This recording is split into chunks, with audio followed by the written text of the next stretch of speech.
Chapter 30. They raised their heads, listening. Shh! There it is again! But the voice was too far away for them to hear what it was saying. It's a cloud man, Miss Spider cried. I just know it's a cloud man. They're after us again.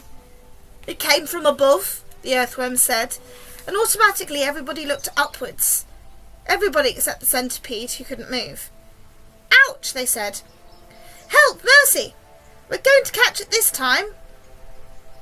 For what they now saw swirling and twisting directly above their heads was an immense black cloud, a terrible, dangerous, thundery-looking thing that began to rumble and roar even as they were staring at it.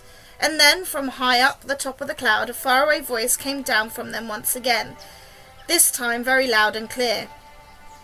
On with the faucets, it shouted. On with the faucets! On with the faucets! 3 seconds later, the hole underneath of the cloud seemed to split and burst open like a paper bag. And then, out came the water. They saw it coming. It was quite easy to see because it wasn't just raindrops. It wasn't raindrops at all. It was a great solid mass of water that might have been a lake or a whole ocean dropping out of the sky on top of them. And down it came, down, down, down, crashing onto the seagulls.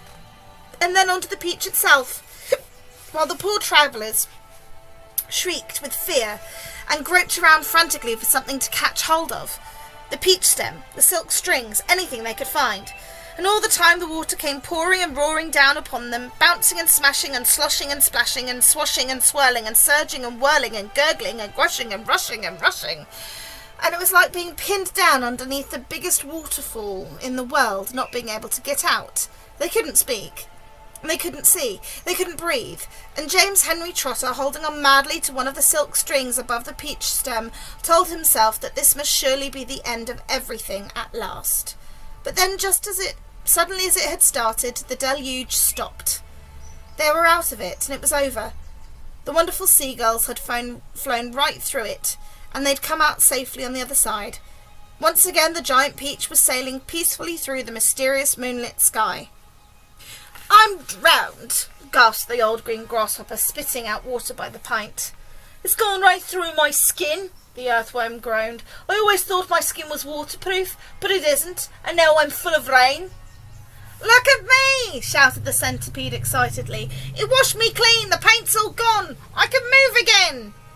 Well, that's the worst news I've had in a long time, the earthworm said. The centipede was dancing around the deck and turning somersaults in the air and singing at the top of his voice.